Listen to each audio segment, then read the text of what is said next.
And we are back. I don't know if you can tell this just yet, but I did get a new microphone. So I'm hoping that the sound quality in this video and all the videos going forward will be a little bit better.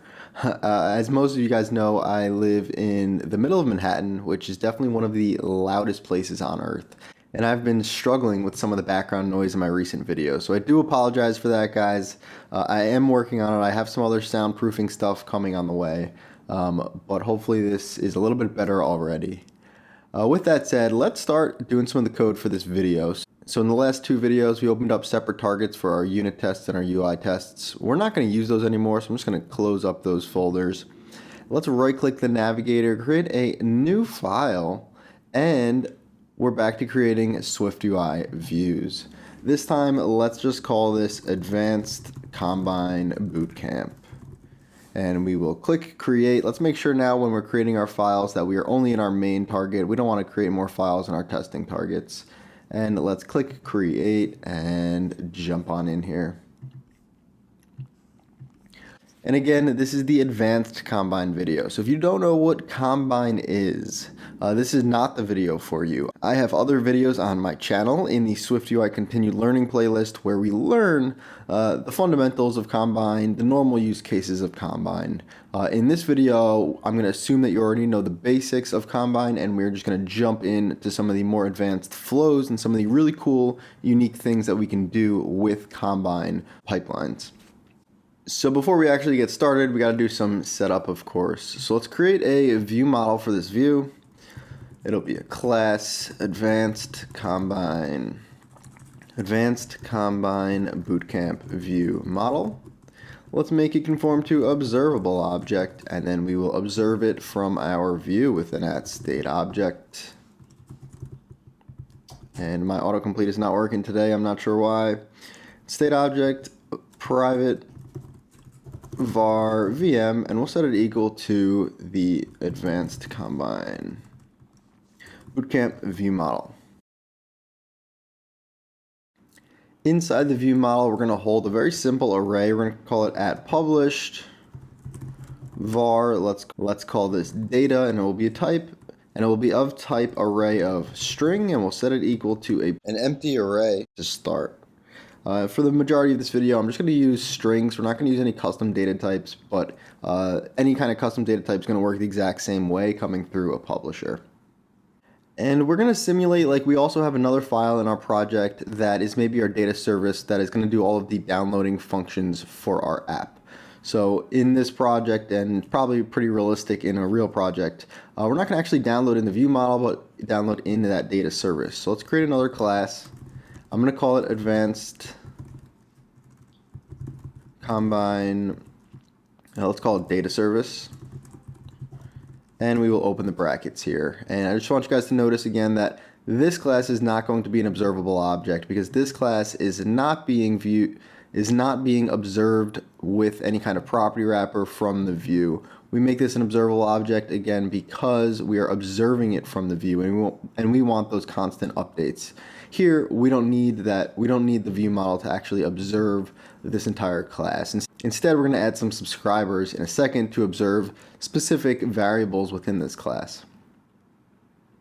And I think I misspelled Combine here.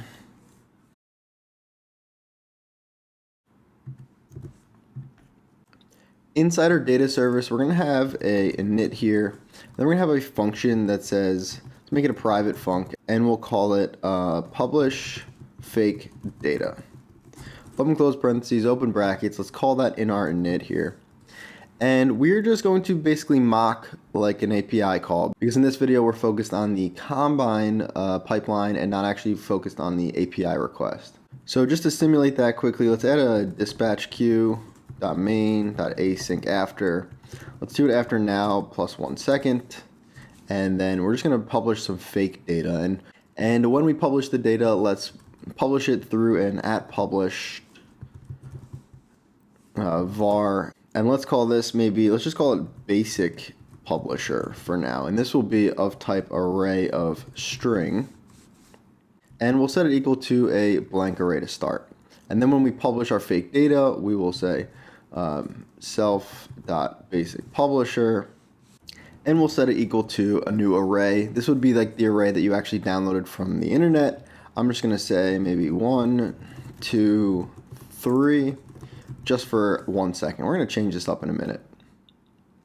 So we're going to publish fake data. It's going to wait 1 second and then publish that data into this basic publisher. And I know this bit of code is not actually Combine, but we're not focused on this publishing fake data in this video. We're going to be focused on the Combine subscribers that are going to be in our view model. So basically, we want our view model then to observe this basic publisher. And I've done this in a bunch of videos. If you follow my crypto course, this is pretty much the same setup that we had there.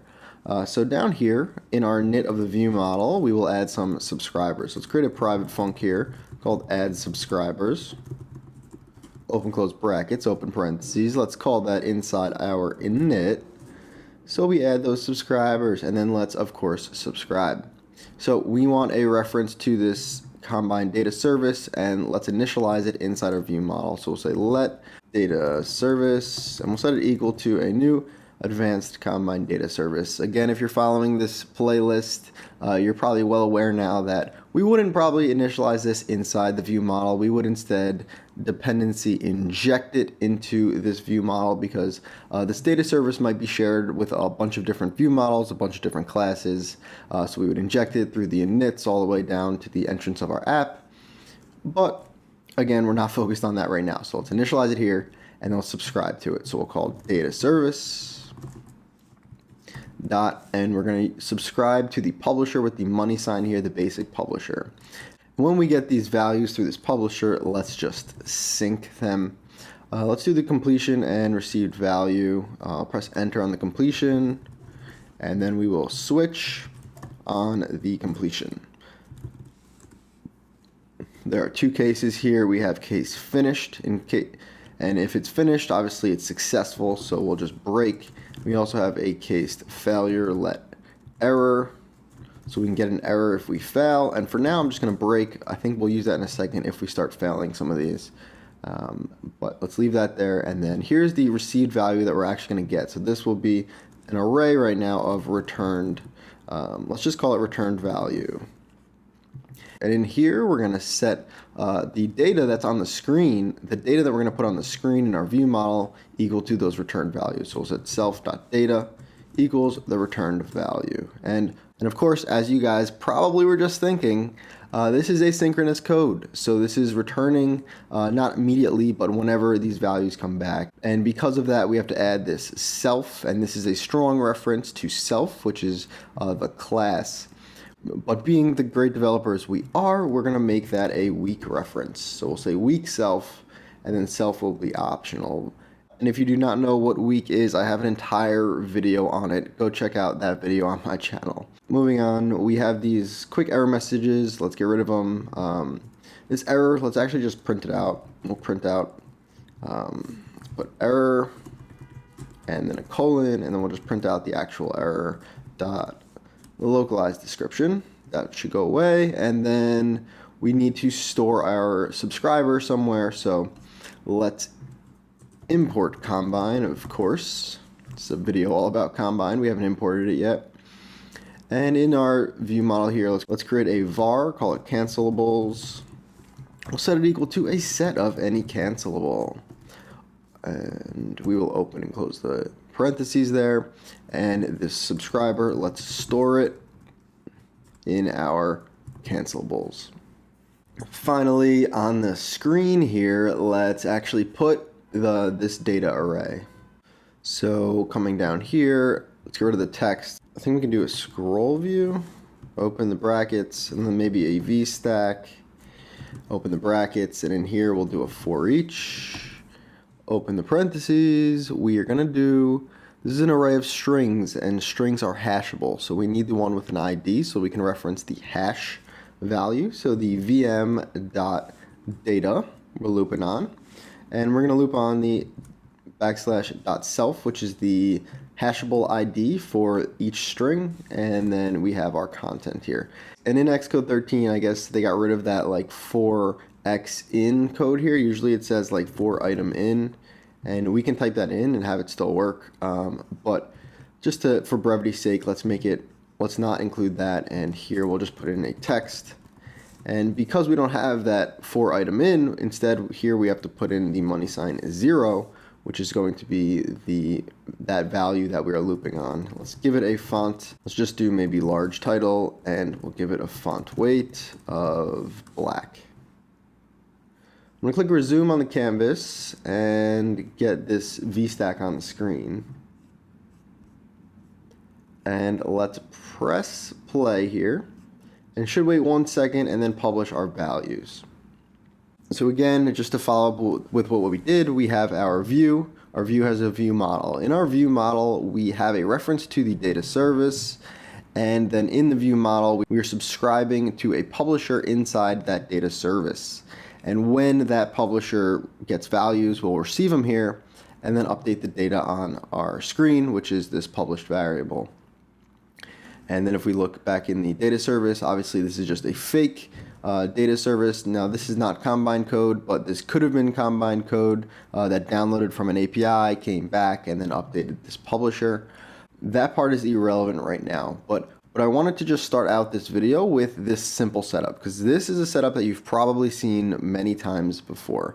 And this is very common in our apps, because a lot of times when you go and you download data from an API, it's going to return back an array of data. And then we can take that data and we can put it on the screen. And that's great for your regular GET API calls. If you're going to just go fetch some data and then once it returns, you're done, you have all of your data, that's the most common kind of fetch request.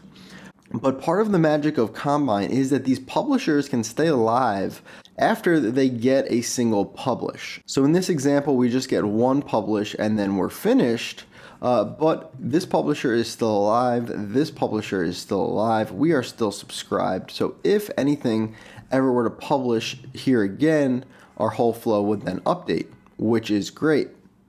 So what I'm going to do now is convert this. Instead of holding an array here, let's just publish individual values. So this publisher, I'm just going to make a string.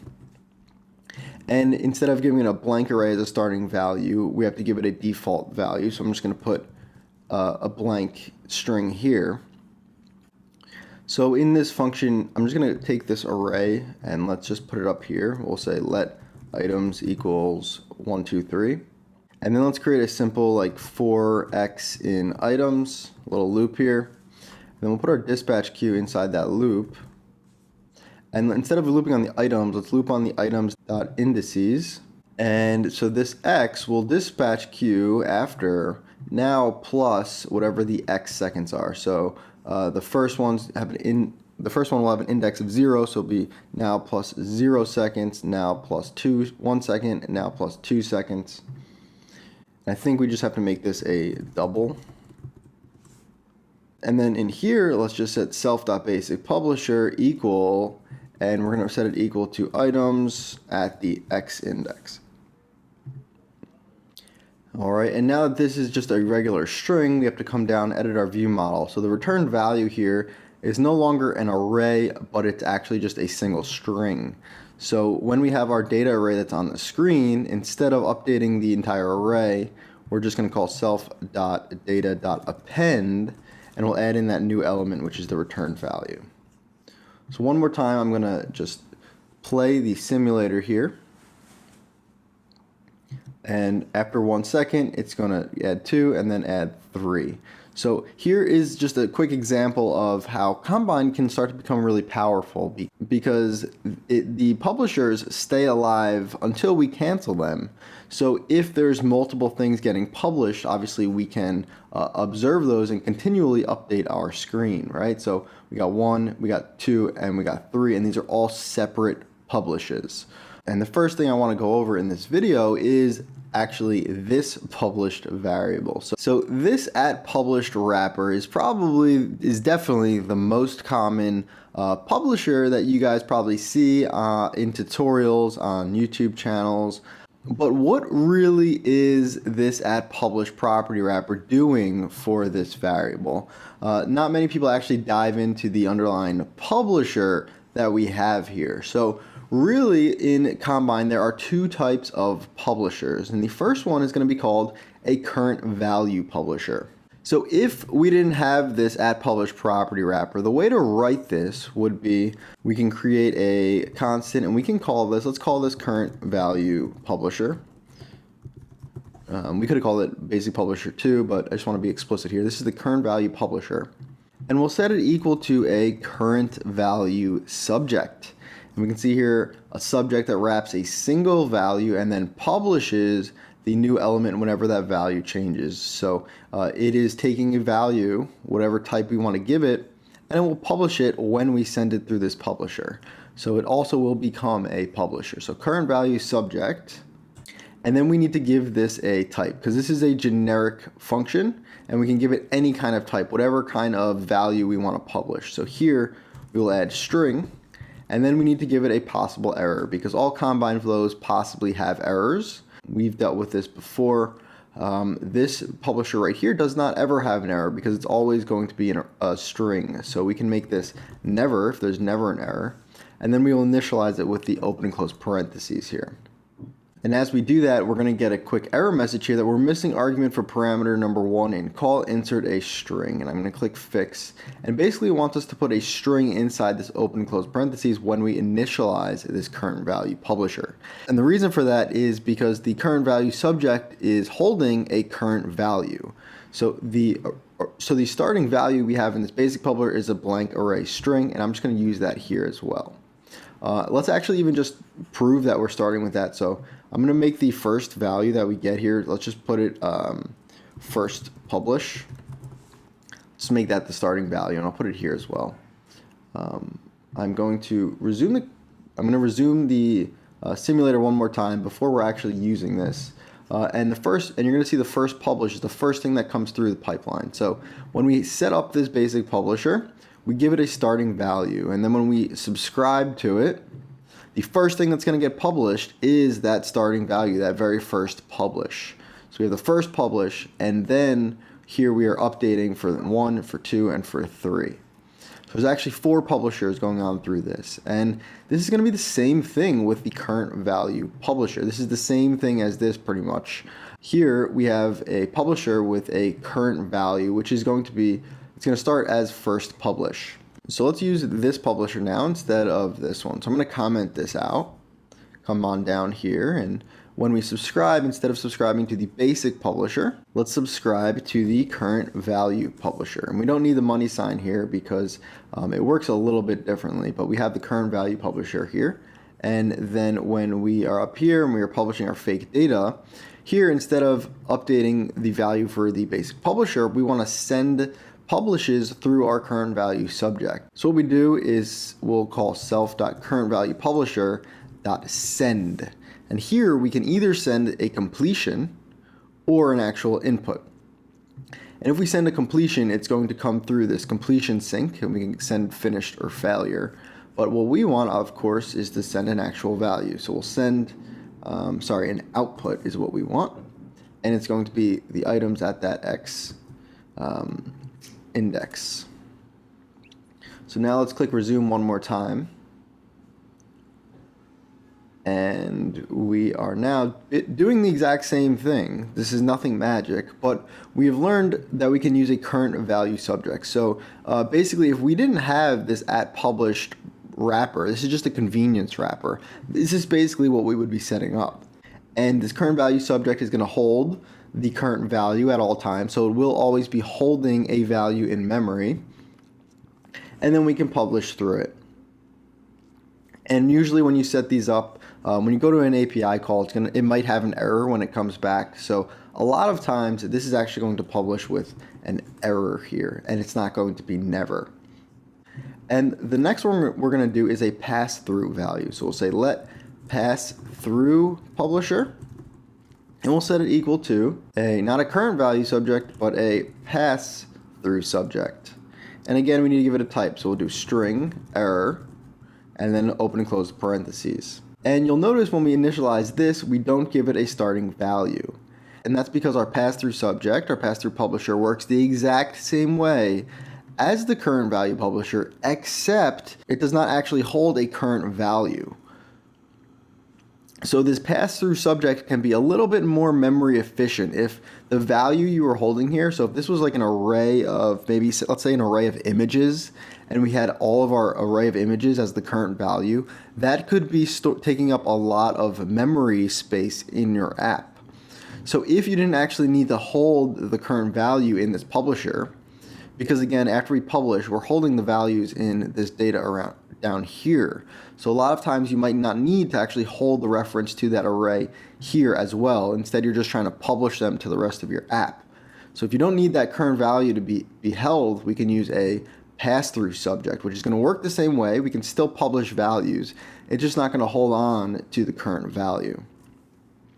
So here, let's use the pass-through publisher instead. And coming down here, let's subscribe to the pass-through publisher. Click resume one more time, and we're going to see that it works the exact same way. And from the screen, the only way we can tell that there is a difference is because we don't have that initial publish. So we don't start with that first publish. Instead, it's just going to wait for whenever it gets that first publish. So this could also be a great solution if you don't want those initial publishes to occur. Awesome. And now that we're getting a bunch of different publishes, we can do some really cool things in our pipeline. We can subscribe and manipulate our data in some really cool and efficient ways. But before we actually go into that, instead of publishing strings, let's publish integers, because I think publishing the integers on the screen will just be a little bit easier to visualize the publishes, because we can then see, like, as they come in order, we can see publish 1, publish 2, publish 3. So instead of an array of strings here, let's do an array of integers. And I'm just going to go from, let's create an array, and let's go from 0, let's do ... less than 11. So this array will be from 0 to 10, and these are, of course, integers. I'm going to make this an array of int. And let's publish these. So our pass-through subject is going to be of type int now. We can make this int as well, although we are not going to use this for a little while, so I'm just going to comment it out. And our pass-through publisher, let's send items at X. And now coming down here, we have the error because our data is an array of strings. So what we're going to do in this flow, before we actually get into the sync, let's just convert those integers back to strings so we can put those strings on the screen. So up here, I'm just going to call .map. And open the brackets here, and we'll do we'll create a string with the from $0, which is the value that's being published. I have gone over how to use these basic functions before, so I assume that you know this already. And let's run this one more time, just so we can see what's going to happen on our screen. We're going to get our numbers. Our numbers should be publishing through 0 through 10. So every second we're going to get another publish. This is not rocket science. I just want to create this streamlined publisher flow that we can then manipulate. So here are all of the publishers that we are getting one after another. So now we are set up for the bulk of this video, and I'm not going to really touch much of the data service anymore. What we're going to be focused on is we're subscribing to this pass-through publisher, and we are getting publishes which are the integers as they come through. And right now we're just converting them to strings and then putting them on the screen. That's great, but let's manipulate this pipeline a little bit. So I'm going to add some space here, and again, if you add space between here, this is not going to affect anything. Our code's still going to work the exact same. But let's look at some of the operations we can add to our publisher pipeline here. So we're going to start with something called sequence operations. And the first thing that comes to mind is that we can call .first. This is going to publish only the first element of the stream and then finish. So if I call first on this pipeline, we will press play, and even though we're getting all those other publishers, obviously the only one that's going to come through the rest of our pipeline is the first publish. Let's comment that out. We can also do .first where, and we'll get the integer that we are publishing, so this will be the int, and we can set some logic for if we only want maybe the first, let's say the first where, let's return where int is greater than 4. So now it's going to listen to that publisher array, but it's only going to publish the first value that is greater than 4. Now we only get 5. So this starts to come in handy if maybe we're sending like a whole lot of data through this publisher, but we only want to pick out certain publishes to actually show on this screen. We can do something like this. Now we're going to do a lot of stuff like this in the rest of this video, and when we create these modifiers, obviously, this is the long form way to write it. We can break out to this closure, and we can put this code in here. But as I've reviewed in a bunch of my videos already, the faster way to write this is actually to just open the brackets, and then in here we could do $0 to reference the integer, and we can say is greater than 4. So I'm going to delete this first method here, and we're going to use this shorthand instead because it is cleaner and a little bit faster. The one exception for our shorthand rule is going to be when we use modifiers that might throw errors. So we can also do try first. And in here, we're going to publish the first item that satisfies the closure. So here we're going to do try first. I'll click enter on the closure, and we don't need this modifier here. So this will be for the int, and this is a try first. The try notifies us that this closure can throw errors. So if there's a reason that maybe we get a certain publish here, if we want to throw an error onto the screen or something like that, we can add some logic in here. So in here, I can add if integer is equal to 3, we want to throw an error. And I'm not going to create custom errors, but let's just do a URL error. And we'll do maybe .bad server response, just as an example. And then down here, we can return maybe if integer is greater than 4. So here we are going to try to publish the first value where the integer is greater than 4. However, we have a little closure here that if the integer is equal to 3, instead of publishing the first value as whatever this is, we're going to publish a value that is actually an error.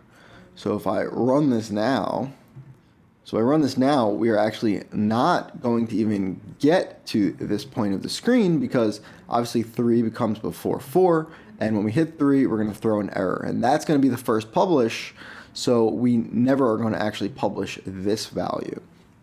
And just to prove that, let's put the error on the screen. So up here, in our view model, let's just create maybe an @published var error of type string, and we'll set it equal to a blank string for 1 second, and let's just put that on the screen. So I'm going to put it in the vstack, but below our for each. Well, let's just put if vm.error.isEmpty. So if it is not empty, use the exclamation point there. If it's not empty, if it's not a blank string, we'll put a text on the screen that says the vm.error. So when we run this publisher right now, we should actually see our bad server response. And finally, we need to, of course, when we get the error, we're going to set self.error equal to, and then let's actually put this string here, and then when we run our publisher, we should actually see the error that comes through. So we're getting this URL error that's going to publish and not this actual value. So here we have the error operation couldn't be completed. This is not very specific. We can focus on our error messages later. If we take out the localized description, it'll be a little more specific.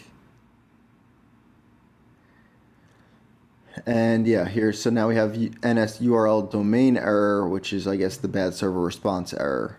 But what I want to show you guys is that we can throw errors if we're getting specific publishes. Alternatively, if we change this code so that maybe the first integer so maybe we look for the first integer that is greater than the number 1. So this will actually succeed before we throw an error, right? Because the number 2 is going to get published before our number 3. So if I rerun this now, we still have our try first, except it's actually getting that first value that is acceptable, and we don't ever throw this error. All right, I'm gonna comment this out. We can also do .last. And when we call last, of course, it's looking for the last item that gets published through the publisher. And if we run this, you're probably thinking, well, the last item that gets published should be our number 10. But we don't see it on the screen.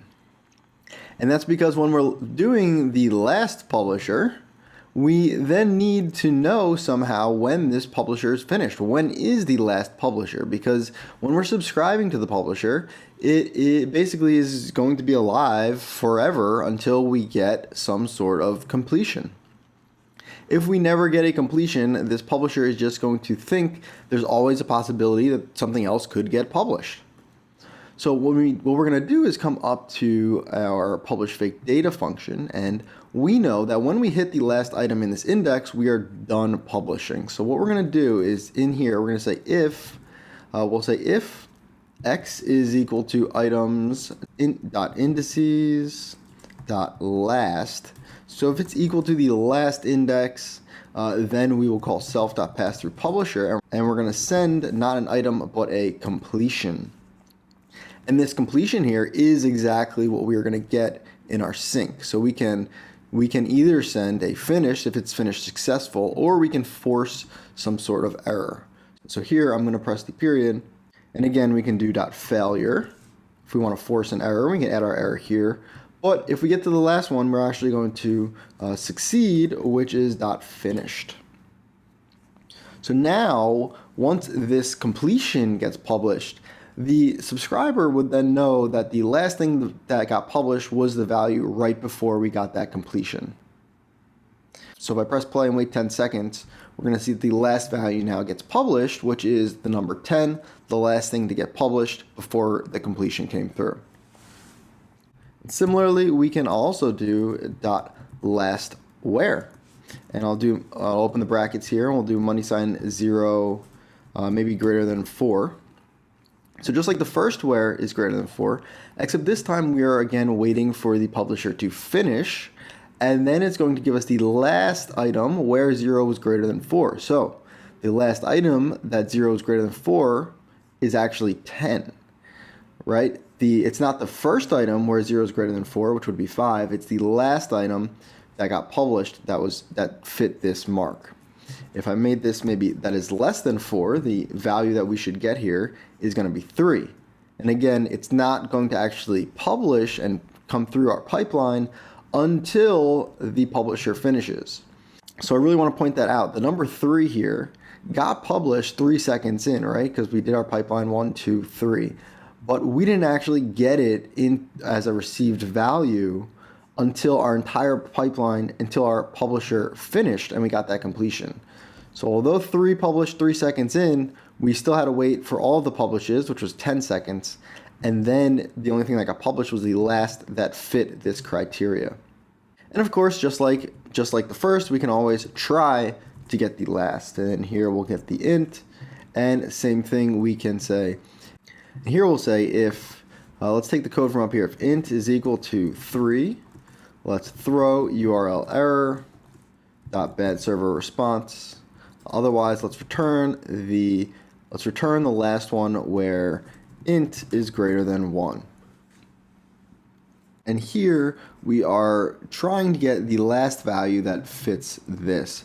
But if we do throw an error, we're not going to actually return the rest of this. So here, the integer greater than 1, so 2 got published before we hit 3, but during the lifetime of this publisher, we ended up throwing an error. And when we throw an error, that actually goes through and becomes a completion because we throw the error to finish up our pipeline. It'll pretty much end the publisher. So in this situation right now, although this is succeeding at number 2, although we're getting a value at number 2, once we hit 3, we throw the error, and that's going to be the last thing to publish. So the numbers 4, 5, 6, 7, 8, 9, 10 are not actually coming through here.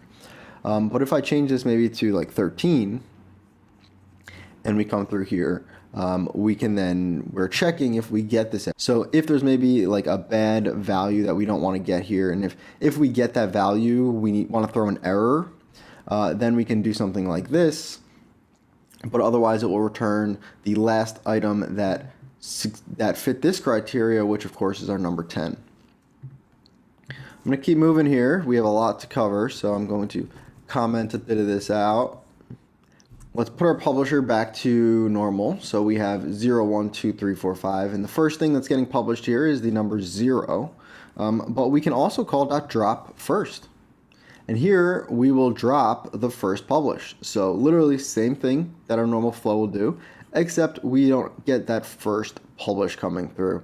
And this could be handy, this drop first, if we were using maybe like this basic publisher or a current value publisher, and we gave it a starting value that was maybe a blank string, and you didn't want to publish that blank string. So you could drop the first publish because you know that that first publish is going to be that starting value, which the blank string probably is not relevant to the rest of your app. But for this case, I just wanted to show you guys that we can drop the first publish. We can also call .drop first and add in a number here. So maybe we want to drop the first 3 publishes. So same concept, except 0, 1, and 2 are not going to get published now. And it actually makes more sense now to actually start at the number 1. So I'm going to change the array up here to 1 to less than 10. So the 3 that we're going to drop is 1, 2, and 3. And then we're going to start 4, 5, 6 and keep going from there. Comment this out. We can also .drop while. You'll notice here in the definition that this omits elements until a given publisher returns false before republishing all remaining elements. So if I drop while, and I'm going to do money sign 0 dot less than 3. So while it's less than 3, we're going to continue to drop these values, and I could change this. Let's do maybe 5. So while it's less than 5, we will continue to drop, and then eventually we're gonna get to 5, 6, 7, 8, 9, 10. But what I want to point out here is that if we do the greater than sign, we're gonna actually get all of the values because the drop, as it said, is omitting elements from the publisher until the closure returns false. So the first thing that got published here is the number 1. And we know that the number 1 is less than 5. So the argument in here, looking for where the value is greater than 5, is returning false on that first publish. So once it returns false, we're done dropping. So this actually makes more sense really if we want to drop at the beginning of our publish and not at the end. So let's keep this as a less than sign. And of course we can try to drop, because sometimes we just want to try to drop. And we can say here if int is equal to 5, we can then maybe throw our URL error. Otherwise here let's return where int is less than 6. And again, when we get this, when we throw an error, it's forcing our completion to come through. So once that completion comes through, nothing else is going to get published. So we are trying to drop while the integer is less than 6. So we're continually dropping for 0, 1, 2, 3, 4, 5. However, once we hit the number 5, we're going to throw an error, and because we throw the error, the numbers 6, 7, 8, 9, 10 are never getting published. However, if we maybe made this like 15, of course, we're never going to hit the number 15. We're never going to throw the error. And now we can continue to drop while the integer is less than 6, and then publish when the integer is equal to or greater than 6.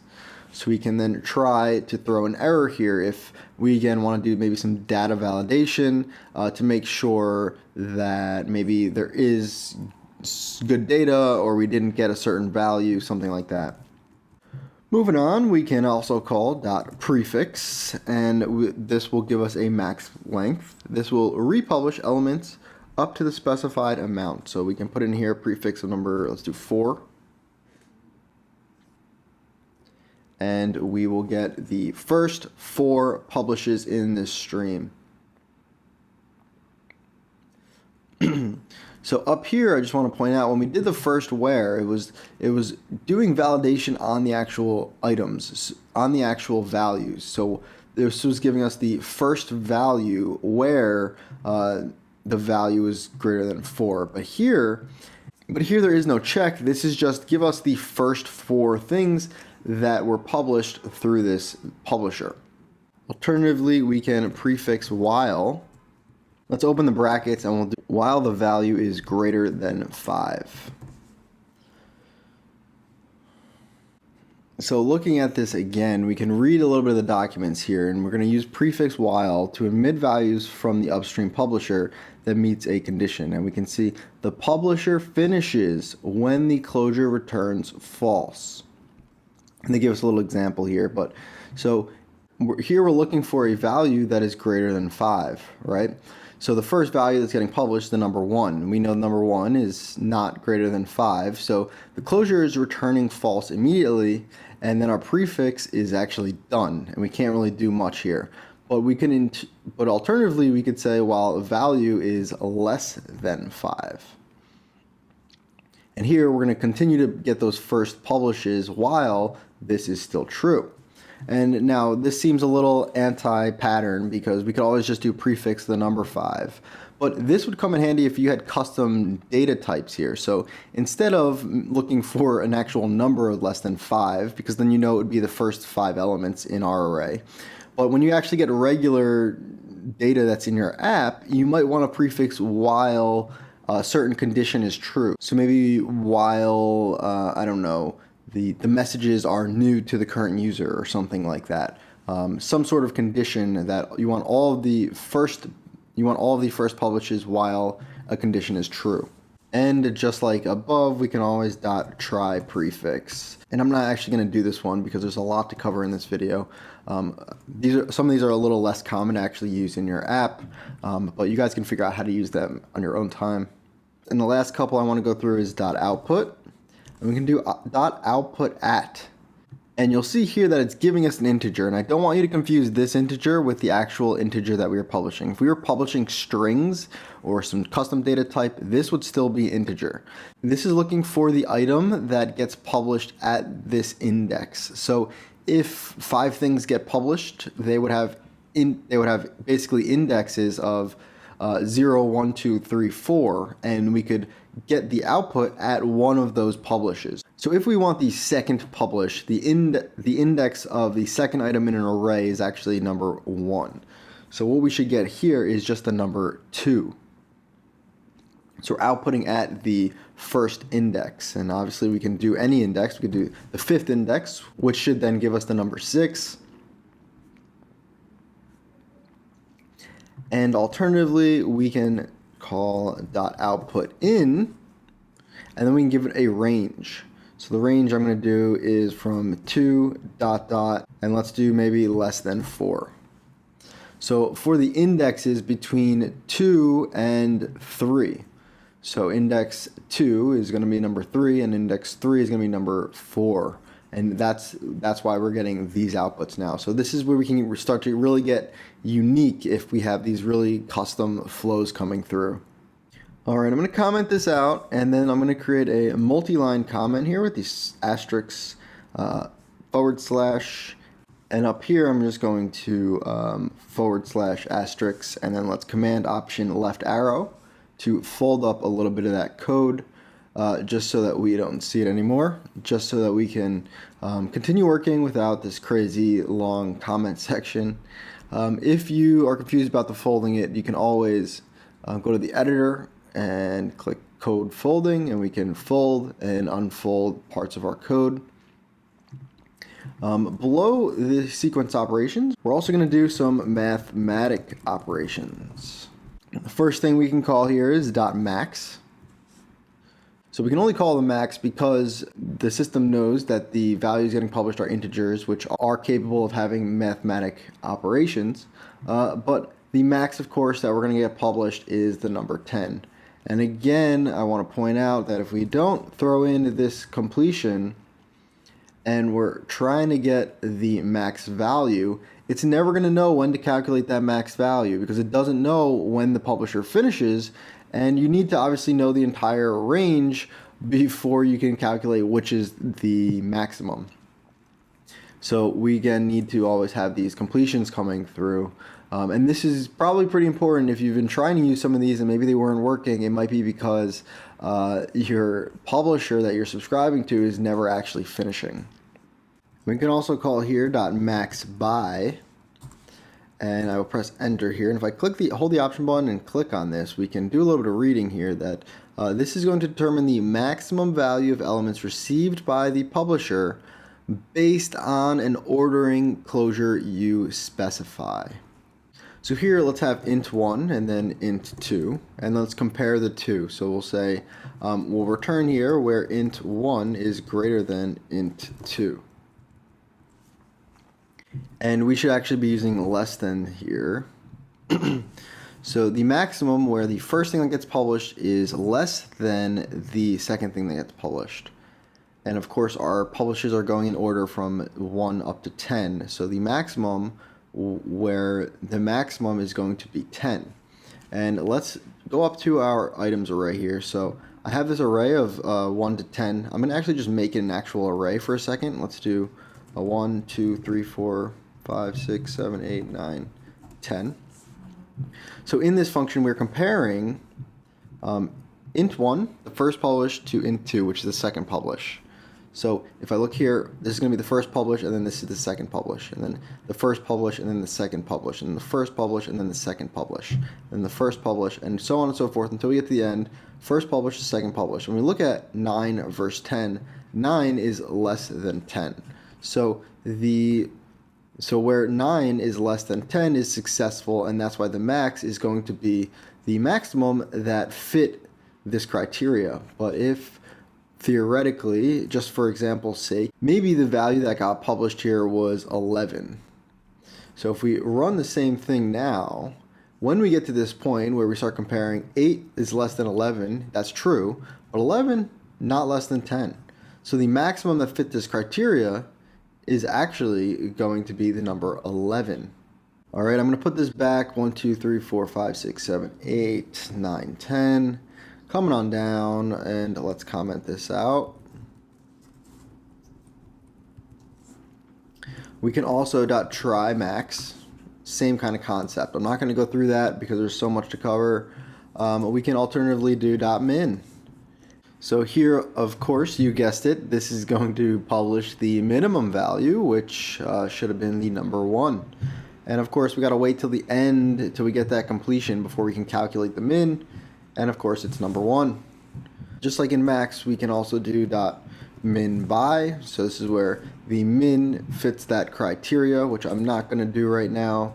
And we also can do .try min, same kind of concept. Where we can throw an error if we need to, and if we don't throw the error, we can get them in.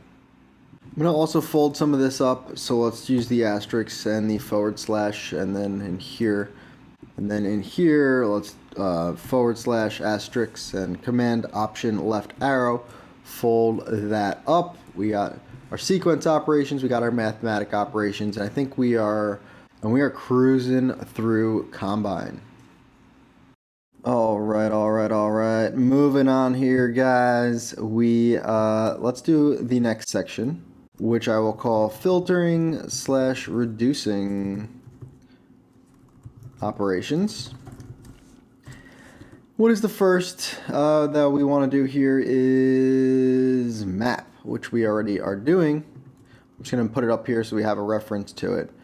We can obviously map the values, and I'm not going to go dive deep into this, but basically we can transform a certain type, which we're getting an integer, and we are mapping it to a string right here. I'm going to comment that out, and we can also, of course, try to map it. So when we try map, it possibly can throw an error, and here we can have the integer. And in here, maybe we are going to return a string of the integer. But we could also have some errors. So if int is equal to the number 5, let's throw an error instead. So we'll do our URL. We'll throw a URL error, bad server response. So now if we watch this, we can, as we publish these, we are mapping them all. So of course we can map 0, 1, 2, 3, 4. But once we hit number 5, we're going to throw an error. And because we throw the error and we go into that completion, we're not going to actually publish anything after. So even though number 6, 7, 8, 9, 10 do not fit this criteria and would actually convert to a string, we're going to stop once we throw that error. So here we can basically just make sure that anything that's getting published to our stream can correctly get mapped to whatever this is.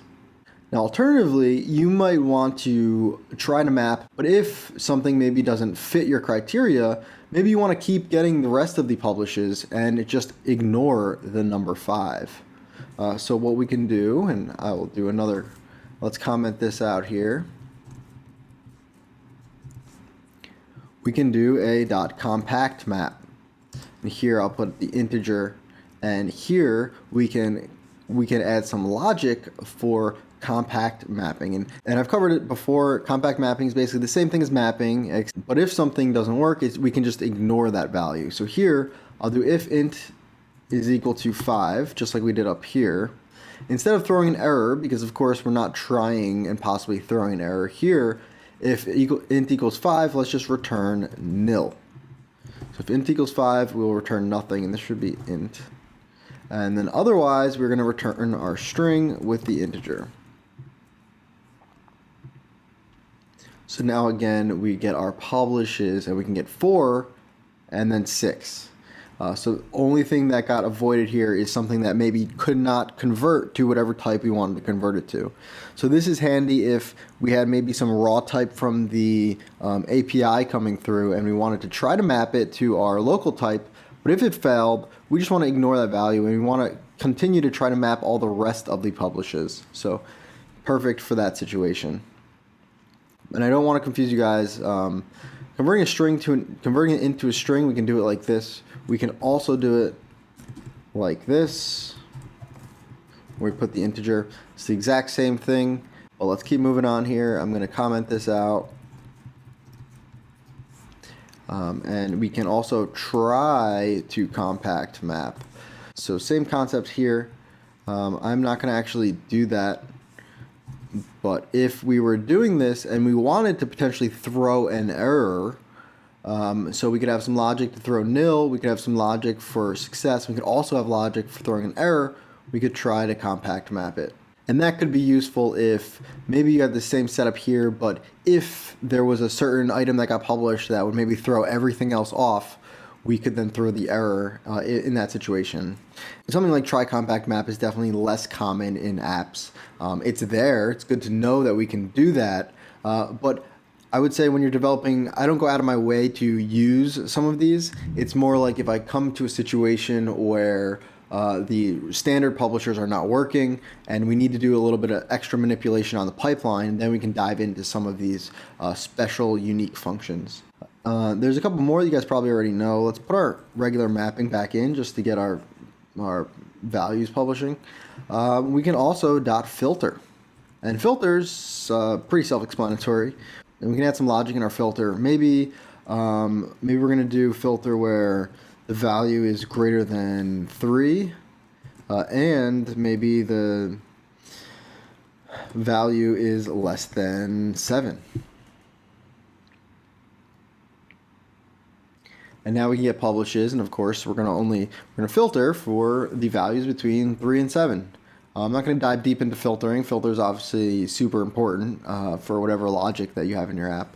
And just like everything else, we can always .try filter, where we can then throw an error if we run into one, but we're not going to go through that. We can call .remove duplicate, and this is a really useful one. So if two values get published back to back that are the exact same value, then we can remove one of those because it's a duplicate. So this comes in handy if you have a really complex app where a bunch of different things might be forcing publishers into this pipeline. You might have situations, you probably will have situations where maybe two things cause publishers to emit, but the value that's getting published is the exact same. So if it's the exact same value and it's going to update, and we know that would then end up updating our screen in the exact same way, we then don't want to reload the screen twice. So then we can remove the duplicate publish, and we'll just add a little bit more efficiency into our app. So as an example, I just want to show you guys, let's do the number 4, and then we'll do another publish of the number 4. And if we didn't have a remove duplicates, it would publish both. But right now, obviously, it's only going to publish one of those 4s and then keep moving forward. Additionally, though, if we put the 4 over here, so it was not back to back, we're going to get this first 4. We're going to skip this one. We're going to get 5. And then we're going to get this next 4, because the remove duplicates, it has to be back-to-back publishes. And if it's not back-to-back publishes, then it doesn't consider it a duplicate. And this is actually a good thing, because if it's not the same back-to-back, then something changed in your app. And if it goes back to 4, maybe something changed back in your app. Whereas here, maybe it was actually just the same exact state in your app that got published twice. So we can see 4 gets published 2 separate times here because it's not back-to-back. I'm going to undo some of this.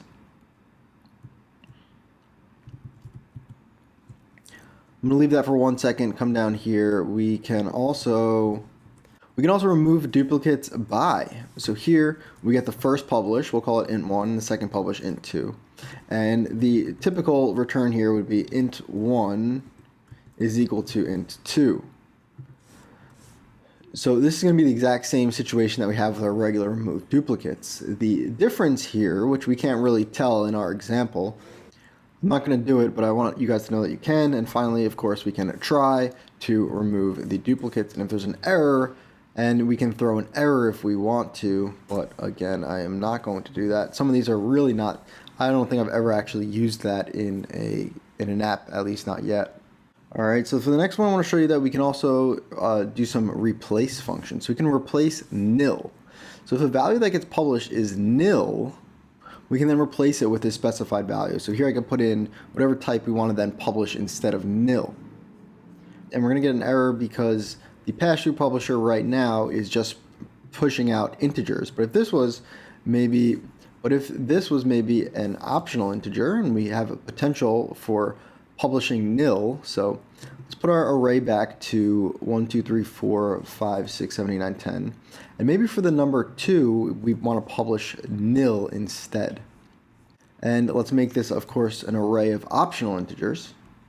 And when we come back down to our app now, we can replace the nil values with specific values. So, and don't forget that we can stack a bunch of these. So if maybe we had some compact mapping, maybe we had some other mapping and filtering, and maybe some other sequence operations, and at some point in the pipeline, maybe a value converted to nil, or maybe we just published a value as nil like we did right now.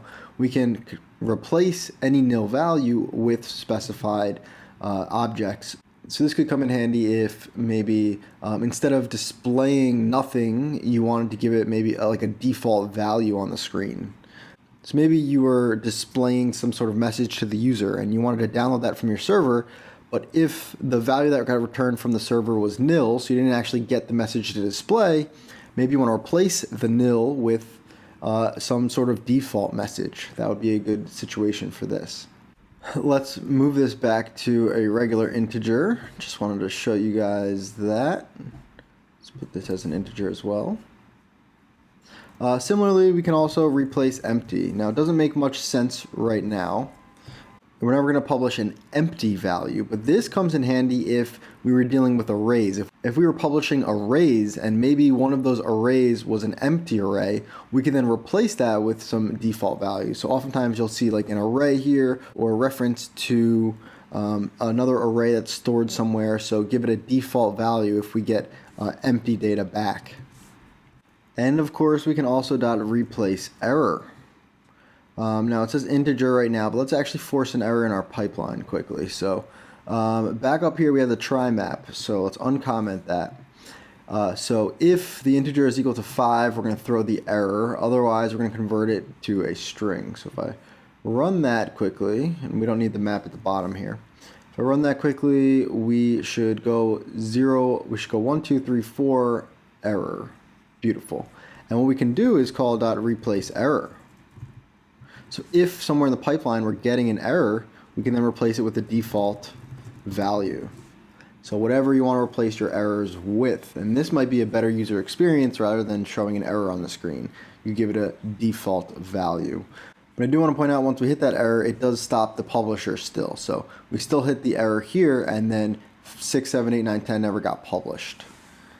All right, coming back up here, I'm going to comment this out again.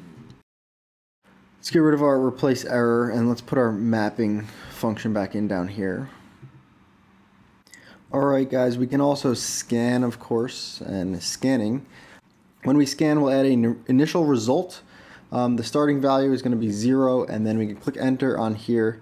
And this first T is going to be the existing value that was being scanned for, and this will be the new value that got published. And here we can return the existing value plus the new value.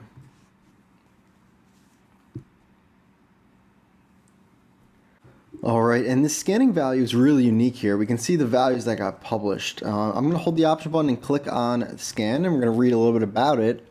Use scan to accumulate all previously published values to a single value and then publish that new value. So here we are scanning, and here we are scanning all previously published values. So at the very beginning of our publisher, we're going to start at the very beginning of our publisher. We don't have a previous value, right? So what we gave it was a starting previous value of 0. And we could have started at maybe, let's say, the number 5. So the first thing that gets published is going to start at number 5 plus that first new value, which is 1. And that's why we have 6 here. But generally, scans will start at 0. And then they will accumulate. So at the first publish is publish number 1. So the existing value is 0, and then the new value is 1. So we're going to return existing value 0 plus 1, and that's why we get 1. Then on the second publish, we're publishing the number 2. The existing value is the value that's being accumulated before that. So 1 plus the new value 2, which is actually 3. And then same thing, when we get to the next publish, existing value is 3, and the new value that's getting published is also number 3. So we go to 6. The next one, existing value is 6, new value is 4, and we get 10, so on and so forth. This is definitely less common, but this is really, really powerful stuff, guys. I mean, we can get some really cool things, especially if we are doing maybe some kind of algorithms with complex numbers and things like that. We can get some sort of almost like an exponential number system going on here. And just to show you, there's the quicker way of writing this, because it looks a little different. We can also just scan 0, open the brackets, and we can do money sign 0 plus money sign 1. So same concept. This is the exact same code as this, but a little shorter, maybe a little harder to read, but it does look a little more professional. This might be something you put in your code where junior developers will scratch their head, but you, being the expert that you are, knows exactly what it's doing. And there's even a shorter way to write this, which is .scan 0, and because we were just going to add the first and then the second, we can just put a plus sign. So look at that. Literally, like, this is like, what, 10 letters? This is like 10 characters, and we have this magic happening in our code. We can also try scan if we want to possibly throw an error, but we're not going to do that. And just like scanning, we can also reduce. So this works the exact same way as the scan. So we'll start with 0, and then here we can do the existing value versus the new value. And we can maybe add these together. So we'll return existing value plus new value.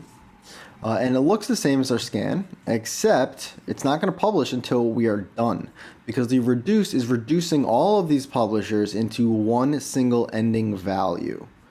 So here, instead of aggregating and then publishing at each publish, we are aggregating across the lifetime of the publisher. And once the publisher is done and we get that completion, we're going to reduce all of those published values into one final value. So the number 55 we're getting here is the aggregate of 1 plus 2 plus 3 plus 4 plus 5 plus 6, 7, 8, 9, 10. And we add all those publishes up together to reduce it into one single value. And that becomes in handy a lot of times when we're working with integers, or if we're working with some sort of duplicates that maybe remove duplicates doesn't work with, we can reduce those into a single value. Just like the scan, we can also just call .reduce 0 plus, and it will work the same exact way. Alternatively, we can .collect. This is going to collect all of the publishes and then publish them all at once. So here, let's map them to strings and then collect them. And the value that we're going to get is an array, because once we collect each publish, it's going to collect them, and then you can prove it here. If we try to map, we can see that the value that's going to come through is an array of strings. So although we are publishing individual strings, we're going to collect all of them into one single array and then publish that. So here we can set self.data equals the return value. I'll comment this out for 1 second. So we're publishing the same thing, and our first publisher is going to publish individually 10 times, but this publisher is just going to collect all of those, and then once it's done, publish them all on the screen. And this could come in handy if maybe you were doing a lot of like loading type stuff and you don't want to actually display it to the user until the publisher is done, until you collected all of the data from maybe different data sources or different APIs, collect it all, and then we can publish it at once, and it'll be a really nice user experience, because instead of having things load as they come in, we could have it all load once it's all there. Let's comment that out. Similarly, we can also collect with an amount, collect with a count, and I can put in the number 3 here. And now it's going to collect in batches of 3. So once it hits 3 publishes, it'll then produce the value.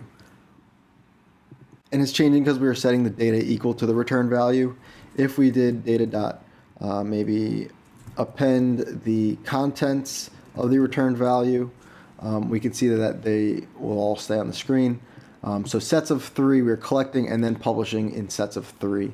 And this could come in handy if maybe you had a lot of stuff coming in, a lot of different API calls, but maybe you don't want to actually update the screen and change things unless you collect maybe 3 new values. So if you think about like an Instagram feed, now they have a button where you can like refresh to get new posts. But if they wanted to automatically do it, they could maybe have some sort of collect on a publisher that says once there is 5 new posts, then go ahead and reload the screen or something like that.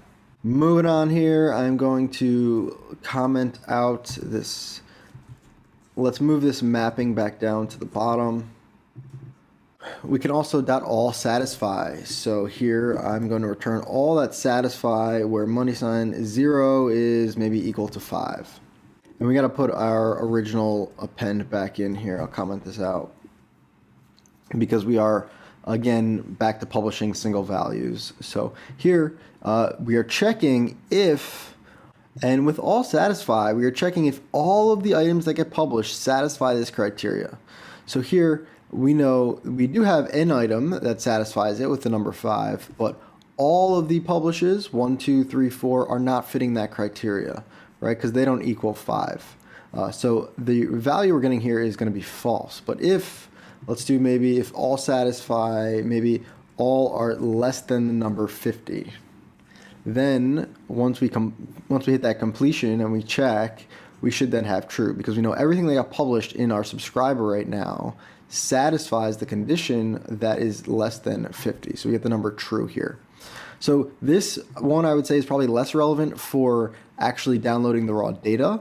So maybe more common if you have child subscribers. Maybe if you could check if a bunch of different values all satisfy a certain criteria, maybe you show a certain button on the screen, something like that. So the value gets produced is true, but then we can use that value, the true, to actually do something a little more complicated.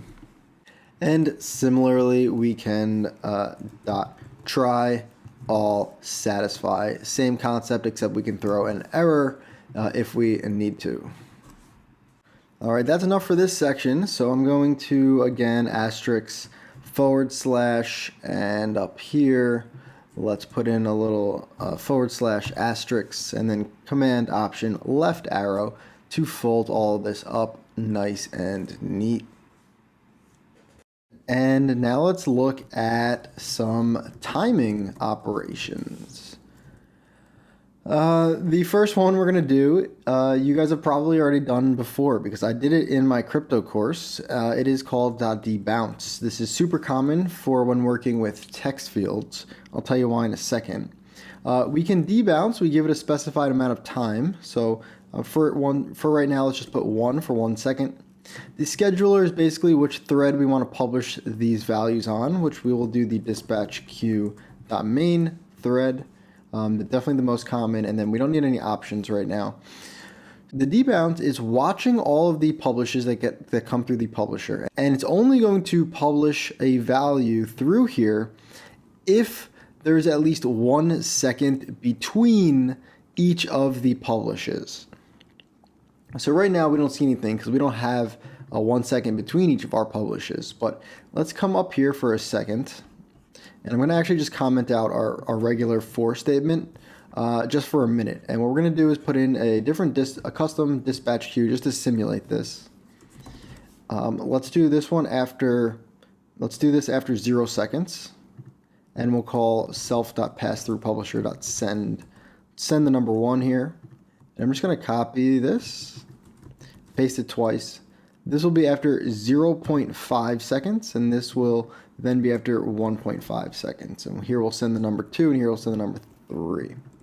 So when we run this now, there will be 0 at 0 seconds. We're going to send the number 1. At 0.5 seconds, we'll send 2, and at 1.5 seconds, we'll send 3. So the difference between these two publishes is going to be 0.5 seconds.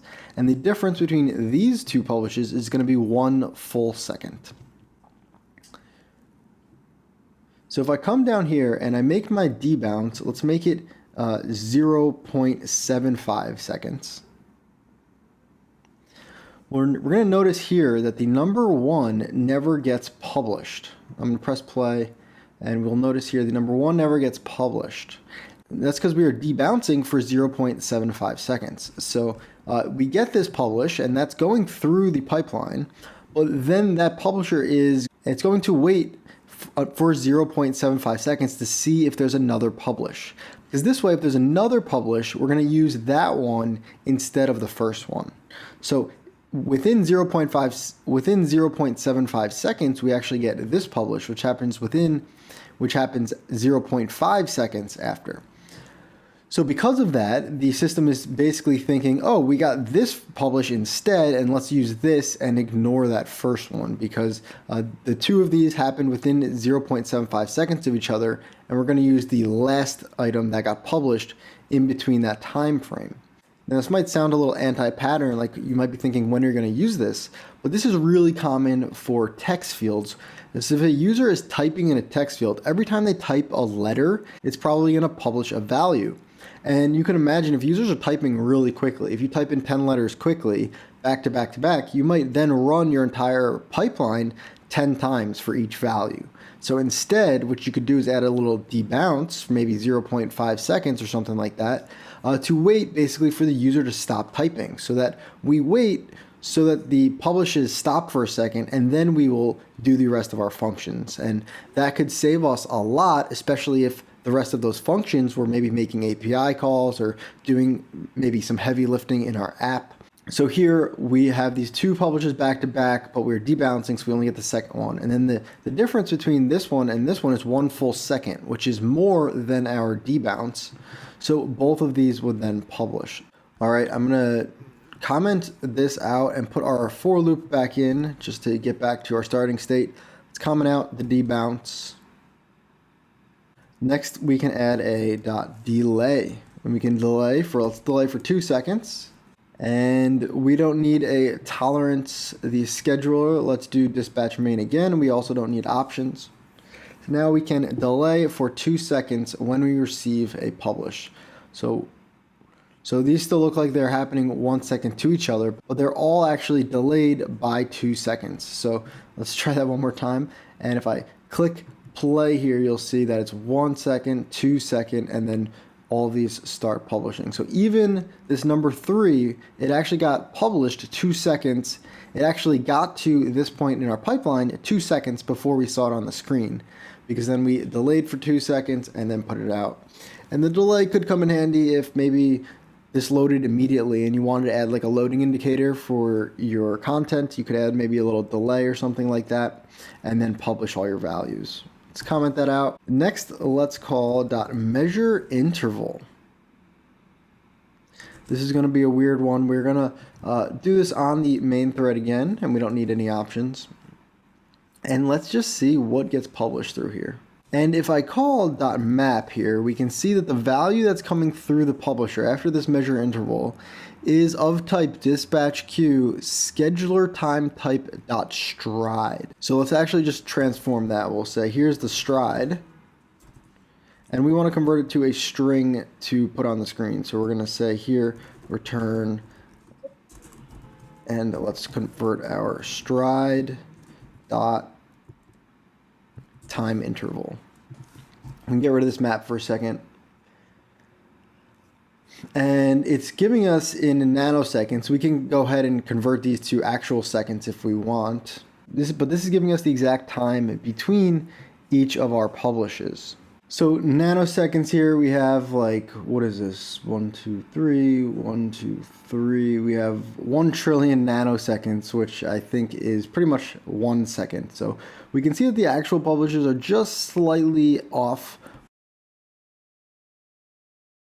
We know these loops are happening about every second because it's now plus whatever that integer is in seconds. But there is some nanoseconds between each of them because we're running through that for loop. So it's not exactly 1 second, but these, if we rounded these to 1 second, I think they would all turn out to be exactly 1 second, unless maybe down here it looks like maybe the simulator had a little bit of a lag. But we can use this measure interval, I think primarily for debugging purposes, but we can see the time between each of the publishes in our pipeline. Let's comment that back out, and I'm going to, let's also comment out this map here. Put back in our regular string mapping. And the next thing we're going to do is .throttle, which is one of my favorites. I'm going to throttle for maybe, let's do 2 seconds. Let's do it on the dispatch queue.main again, and then latest we will do true for now. Sorry, let's actually do number 10 for a second. So let's throttle.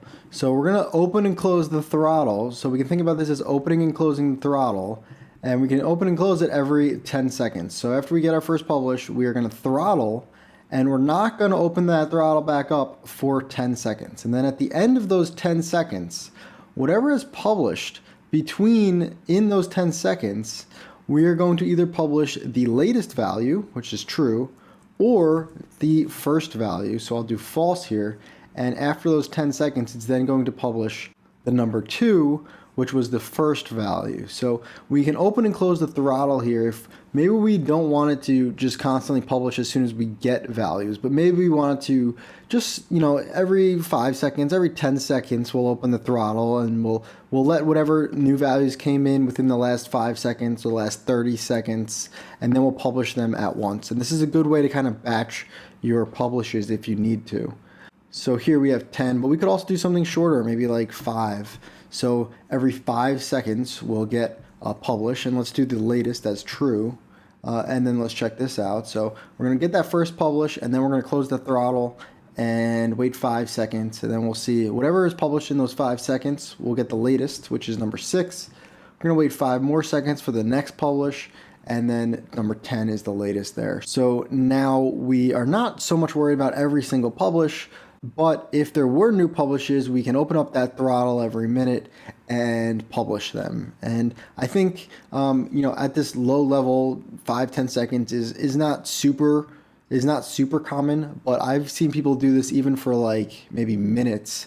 If you're on the screen and maybe you don't want to reload all the data immediately, but maybe if the user's been on the screen for like 2 whole minutes or something, maybe it's time to give them a reload or something like that. And then you can open up throttle, push out all those publishes, and then close it back up for another 30 seconds or whatever you do.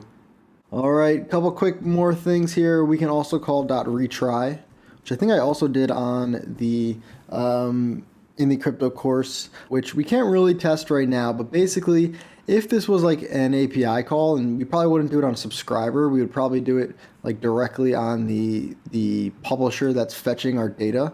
But if that publisher was coming back with an error, we could retry it. So instead of just going straight to the completion and then putting the error on the screen, we could say, let's actually retry it. Let's try maybe to re-download the data, and we'll try that 3 times. So if we try 3 times and we get the error all 3 times, then let's go to the completion, publish out an error. But otherwise, if we get the error 1 time, let's retry and make that request 1 more time to see maybe if it comes back with a successful result. And lastly, on the same note here, we have a timeout, which we can give it an amount of time to wait. So we can wait 5 seconds for a value, and we don't need any of these options. We can come out the retry. Let's do a timeout of maybe 0.75. So we know these are actually publishing every 1 second. And we can see here that if we don't get a publisher within these 0.75 seconds, we're going to consider this publisher to basically fail, and we will stop listening. And if I hold the option button and click on timeout, we can see that it terminates publishing if we exceed that time interval. So if the time between the publishes is more than 7.75 seconds, then we will basically terminate that publisher. And we know our publishes are every 1 second, so of course we are terminating right here almost immediately. This really becomes handy again if you are doing like external API calls. Maybe you're trying to download somewhere on the internet and that download is taking a really long time. Well, you don't want the app to just wait forever for the fetch request to return. Instead, you would put this as maybe, a lot of people do like 5 or 10 seconds. So if the API goes out and it doesn't return in 5-10 seconds, let's just time out and not continue waiting forever. All right, that was a quick little section. I'm going to again do a multi-line comment. Let's do the asterisk and the forward slash. In here, let's do the forward slash asterisk. And then let's command option left arrow to fold this up. All right, so you guys are becoming Combine masters. We did sequence operations, mathematic operations, filter operations, timing operations. Now I just want to wrap up this section of the course with a little bit on how we can deal with multiple publishers / subscribers. All right, and the first thing we're going to do, which I also used in the crypto course a bunch of times, one of my favorite things that we can do with Combine is combine latest. And here we can combine the latest publish from multiple publishers. Now, in our example, before we do that, we need to update our example because our example right now, we only have 1 publisher up here, but let's create another pass-through publisher just so we can play around with a little bit of data. So I'm going to create another one. Let's call this, let's call this maybe bool publisher. And we'll set this equal to a pass-through subject. Same thing, except this one will publish booleans, and we'll give it a possible error, even though we're not going to throw any errors. And when we are running our code here, let's see. And when we are running our code down here, I want to not only publish to the pass-through publisher, but let's also publish to the bool publisher. So in here, obviously we can only publish bools. So in here we'll say if, and then we'll add a little bit of logic. So I'm going to say if x is going to be our index. We'll say if x is greater than 4 and x is less than 8 maybe. Open the brackets, and if that's true, we'll self.boolpublisher.send, and we're going to send a value with maybe true, and then we'll say else self.boolpublisher send false. So every time we get a publish here, we're also going to get a publish on the bool publisher, which will either be true or false. So if it's greater than 4 and it's less than 8, so 5, 6, 7 should publish as true. Everything else should publish as false. So I'm going to come down to our section here now. I'm just going to refresh our page just to make sure our standard publisher is still working. So we get the 1, 2, 3, 4, 5 all the way to 10.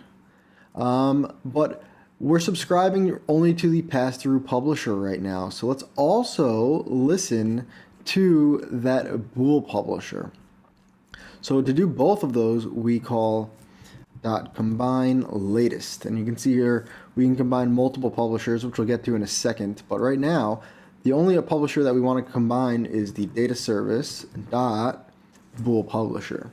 So now this publisher pipeline is going to listen for the pass-through as well as the bool publisher. And the values that we are then going to get after this, it's not just going to be an integer, but it's going to be the integer as well as the bool. And that's why we're getting this error down here. So let's comment out this map quickly. And so what we're going to do here is maybe compact map. And here we can transform. You can see we're getting an integer as well as a boolean, and we can convert it, transform it into some other type. So in here, this will be my int. I'll do lowercase and then bool. And then maybe we want some logic in here to determine how we want to handle both of these publishes. So we could do some logic to see if maybe for this example, maybe we only want to publish the int value if the latest publish from our bool publisher is true. Because maybe we're like manually toggling it or throttling it on or off. So we'll say here, if bool, so if bool is true, let's return a string of the integer. And then we can say else. So down here, if we don't return there, we can just return nil. So now the only values to publish should be the ones where the boolean is actually true, which is our 6, 7, 8. And here's a perfect example of when we might want to remove duplicates, because we can see here that the number 7 is coming through twice. And you might be wondering, why is it coming through twice? Obviously, we're only publishing the number 7 once. If we look back up here, we have to remember now that this publisher and this publisher are separate. So when we publish values here, it's going to emit and go through the whole pipeline. When we publish values here, it's going to emit and go through the whole pipeline as well. So although this is in the same for loop here, this publish and this publish are going to be separate. They're going to be two separate instances. Maybe they're back to back and they're maybe less than a second between each other, but they are two separate publishes. So when we get down to our code here, we're listening for the publishes here and we're listening for the publishes here. So anytime either of these get published, we're going to come into the rest of our flow. So on each of those loops, we're actually going to publish twice. And an idea here might be to call .remove duplicates, like we learned a little while ago. So here, same kind of concept, except we're removing if the back-to-back publishes are the exact same. And our output looks much cleaner. And I did just notice that the number 9 is coming through, and I don't want you guys to get confused. This x is less than 8. We're referring to the index, not the actual value, because we're starting here at number 1, which has index of 0, and that's why we see 9 here. So don't get confused by that. But coming back down here, this compact map, just to remind you guys, there's a quicker way to write that, so we could always just compact map, open the brackets, and so this would be the money sign 0, and this would be the money sign 1. So here we could say a ternary operator. We could do money sign 1 question mark. So if bool, then we will return string with the money sign 0. Otherwise, nil.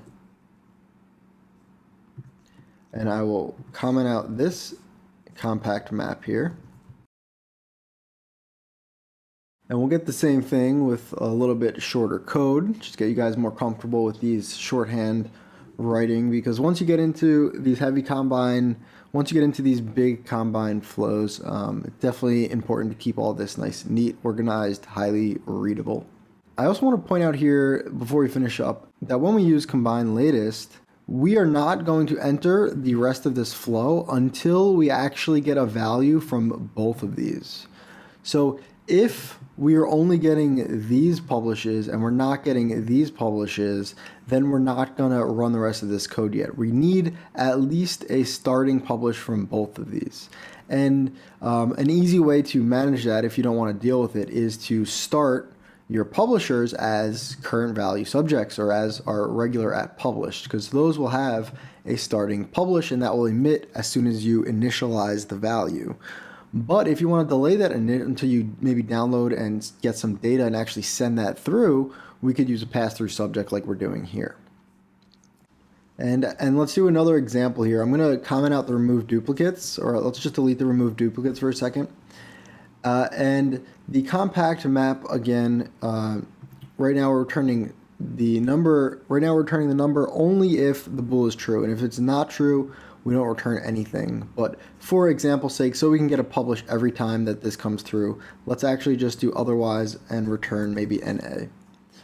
Just so that we do get some publishes coming through every time something emits. And then we can see that some of them are the numbers, but most of them are going to be NA right now. And let's come back up to our data service here, and let's create another publisher. We'll say let's call this int publisher. Set it equal to a pass-through subject with int error, just like our first one. Except this publisher we're only going to publish when we are between the 4 and the 8. So in here I'm going to say self.int_publisher.send, and let's just send maybe the number 999, doesn't matter. But I want to point out here that this int publisher, when we are on number 0 and number 1 and number 2, this int publisher has not yet published anything. Whereas this has published on every single loop, this publishes on every single loop, but the int publisher is only getting published on the numbers 5, on index 5, 6, 7. So coming down here, let's subscribe to the bool publisher, and we can also subscribe to the data service.int publisher. I'm going to comment out this compact map, and we're going to have to write one more compact map here. Now you can see we're getting 3 values through here. So I'm just going to call this, let's call this int1 from our regular publisher, let's call this bool, and let's call this int2. So now we're listening to all 3 of these. So if all 3 publish separately, we're going to get, this is going to publish 3 separate times. So in here, let's do basically the same thing that we were just doing here. So we could do if bool, and if it's a bool, let's return a string with int1. And then else, let's just return NA. And what I want to show you guys is, and what I want to point out here is that when we press play, I'm going to wait 1, 2, 3, 4, 5, and then we're going to get those publishes. Obviously it's publishing 3 times now because each of these have separate publishes. But the big thing to point out here is that the NAs are only coming through at the end of this, and that's because this code is not going to execute until we have at least 1 publish from all 3 of these publishers. So this publisher obviously is publishing from the get-go, and so is this one on every single loop. But the int publisher, when we head it up here, the int publisher only publishes on the 5th index.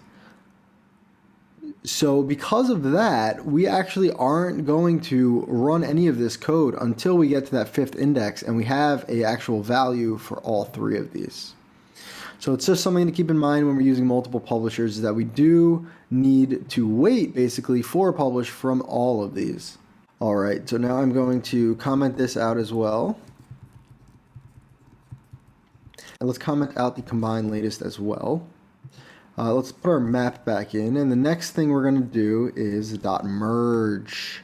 So we can merge a publisher with another publisher.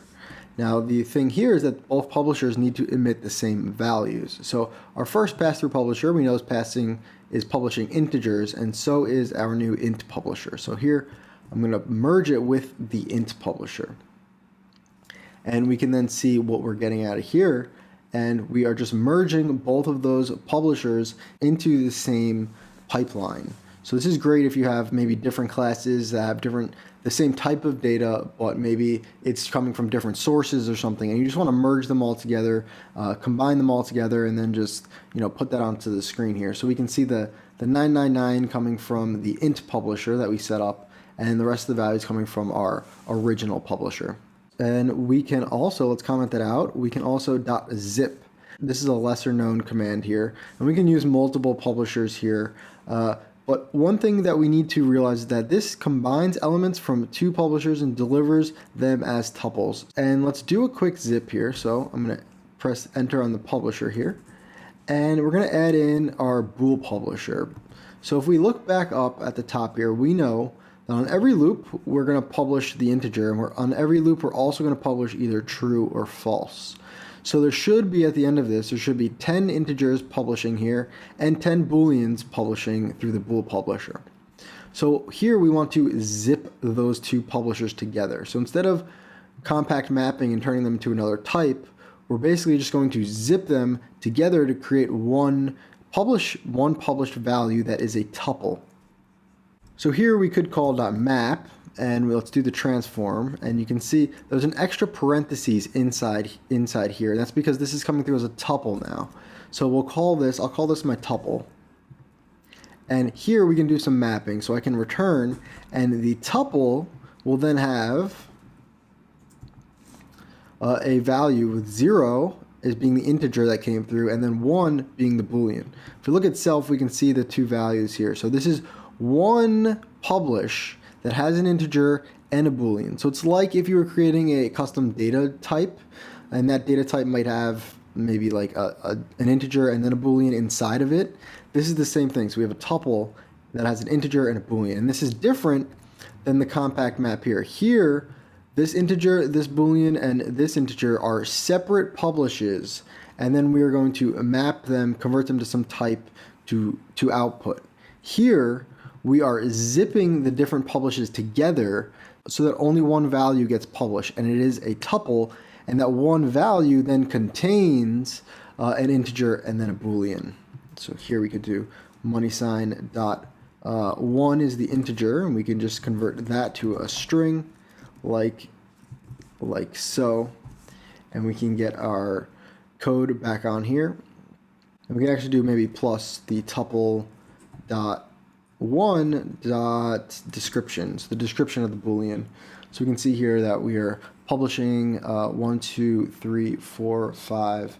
So now we learned how to zip, and let's do one more zip because we can do multiple publishers. So let's also zip it with our data service .int publisher.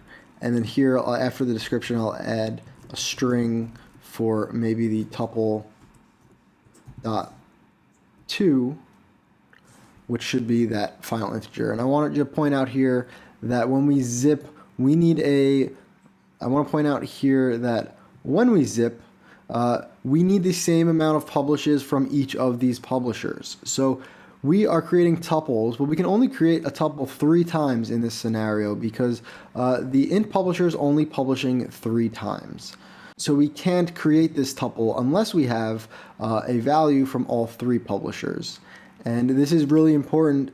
So it's really important here when you're zipping to make sure that you have basically a 1-to-1 ratio of each of these publishers. So if the first one's publishing 10 times and the second one is publishing 10 times, probably want the third one to publish 10 times, unless of course you want the outcome to be the minimum published amount of all 3 of them. All right, let's put this map back in here, and the next one we're going to do is .catch. And we can see here that here we can catch errors and return a publisher. So what this is if we get errors, we can actually refer and return values from a different publisher. So if one publisher is failing, we can have a backup publisher or maybe another publisher somewhere in our code. So in here, let's press enter, and this will be the error. Now, of course, for example's sake, let's actually force an error. So here I'm going to try map, and this will be an integer, and we're actually not even going to use the int. Because we're going to try map, we can throw, and let's just throw a URL error .bad server response. So all 10 publishes right now will just be forced into publishing a URL error, and then we can catch. And here, as it said, is we can return a publisher. So here we can return self dot, and I'm going to return the data service dot int publisher. So if we get an error from our first publisher, we can actually catch and then use this next publisher for the rest of our data flow here. So I'm going to press play, and on that first publish, and on those first publishes, we're going to catch and throw errors. And then once the int publisher is ready and starts publishing, we're going to be using the int publisher instead of our original publisher. So we are catching those errors. And just to give another example here, we'll say maybe if, let's add back in our integer, if int is equal to 5, we'll throw, and then otherwise we'll just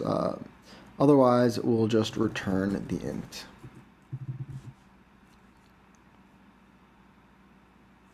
So we get our regular publishes, and then once it throws an error, instead of throwing the error, let's switch and pop into our int publisher. Now again, once we throw that error, we are completing the flow for that publisher. So we're not going to get those final publishes at the end because we've now switched to the int publisher. All right, guys, a lot to cover here, but we are almost done. Do not worry. I hope you guys are following and understanding what's going on, because this is definitely a pretty complicated topic. Let's wrap this up here, this section, this little bit of code at least. We'll use the multi-line comment with the / asterisk and then a asterisk / at the bottom, and then up here let's Option Command left arrow to fold up our code. We have a little bit more to cover. We are not done here, even though we're folding up the code. For this next one, I'm going to delete this bit of code here.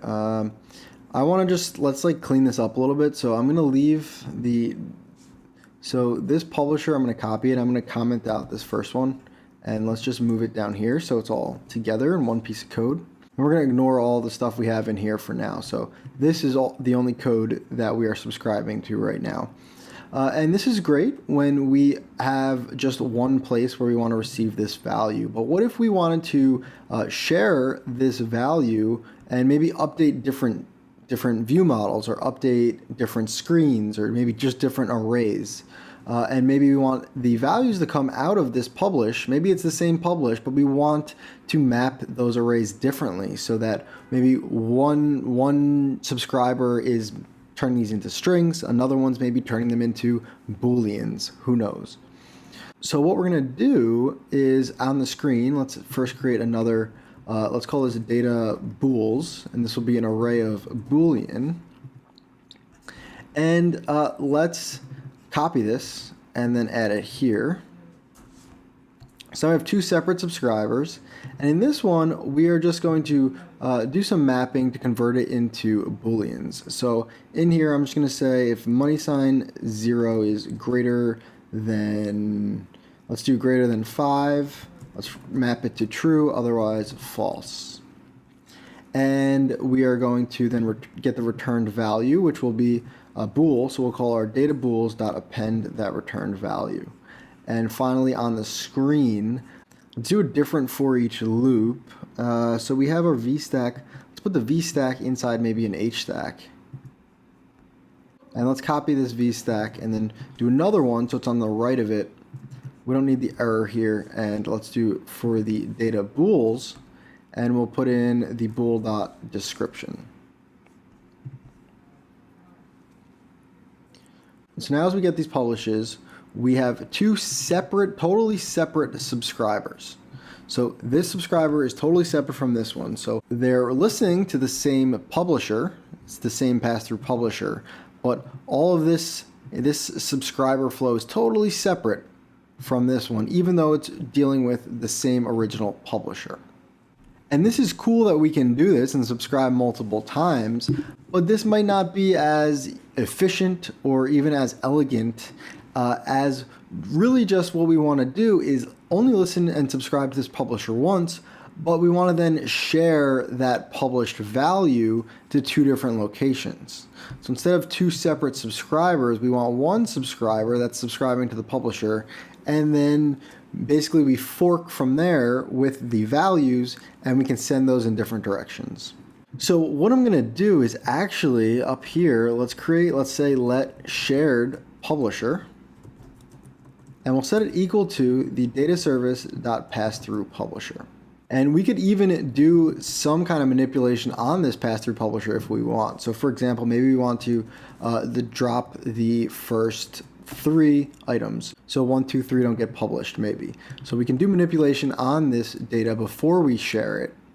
And then instead of subscribing directly to the publisher itself, we can subscribe to this shared publisher on both of these flows here. So we drop the first three, and then we share this publisher to two separate subscribers. But these subscribers are subscribing to this publisher, not to the one that's actually in our data service. So this way we can do a little bit of manipulation first, and then share the outcome. But the one caveat here is obviously this works, and we can't really tell here, but what we need to actually do is call .share here.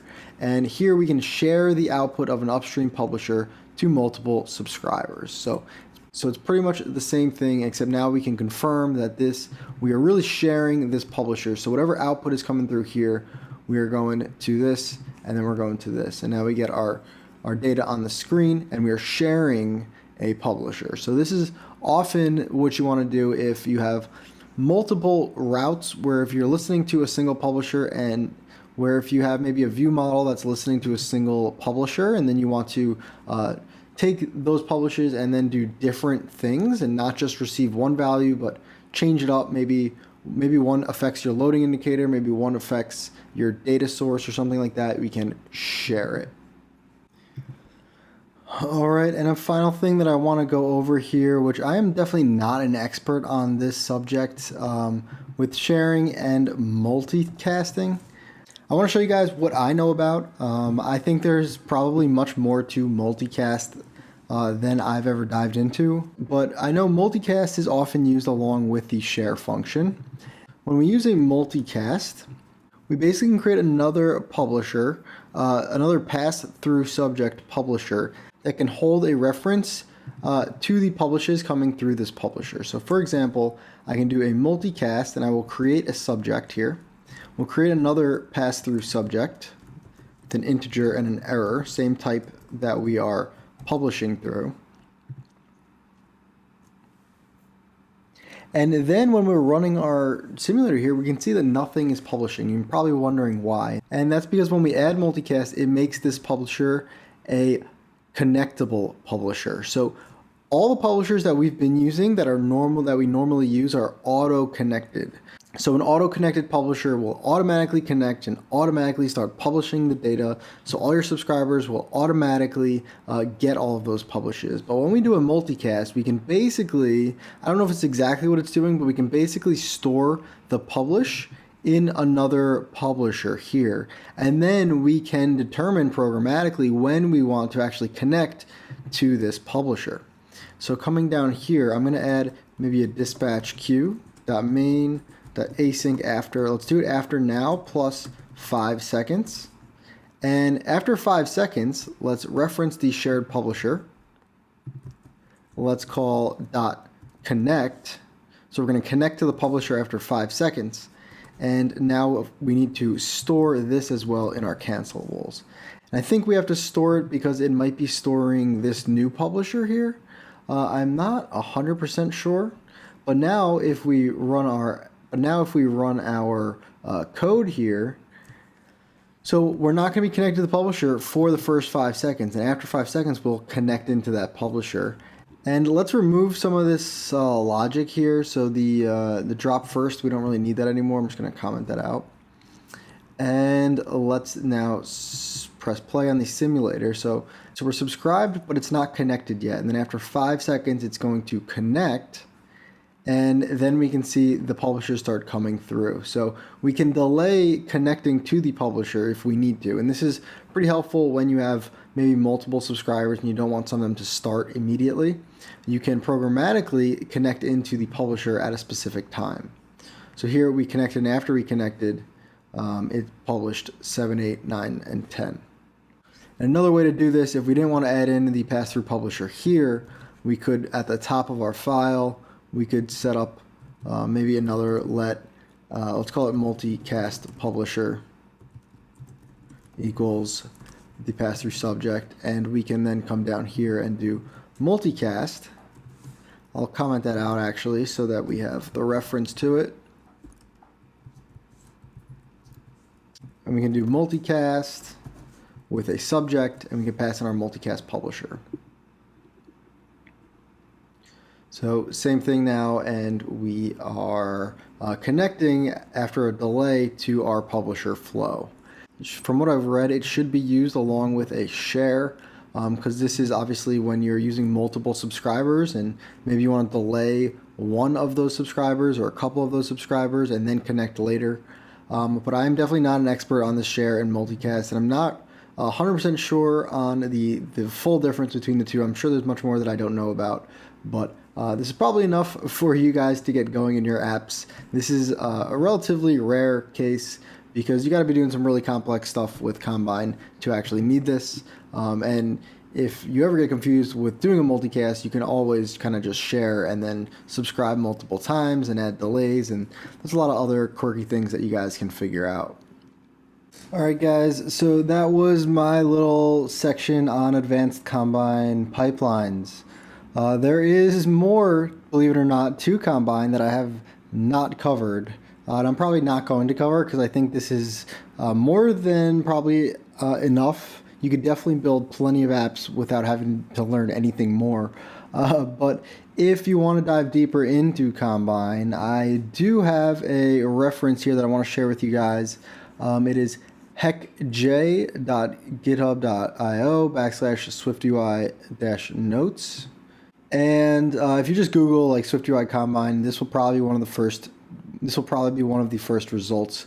This is a phenomenal resource to learn and dive deeper into Combine.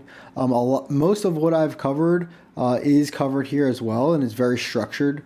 I definitely read through all of this before creating any of these videos, but they have some really nice images and diagrams to really explain some of these publishers and subscriber flows. And there's this awesome table of contents where we can just jump into some different things. So there are more, such as futures, which I'll cover in the next video. We have record, deferred, which I have not really covered, but there is more to Combine. So if you want to dive deeper, this is a great resource for you guys to check out.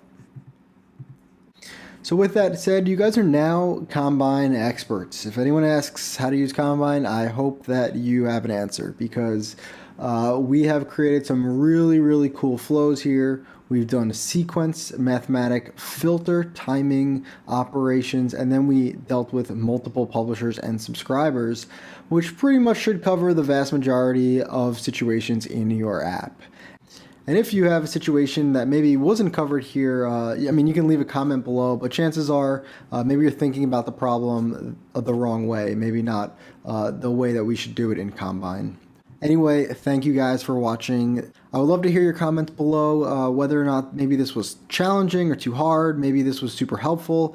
I don't really know, but I do know that going into some more advanced apps now, we can start using some pretty complex publisher flows, and when we start coding like this, we can get some really nice, elegant, efficient code, which is going to be awesome. Thank you guys for watching. As always, I am Nick, this is Swiftful Thinking, and I will see you in the next video.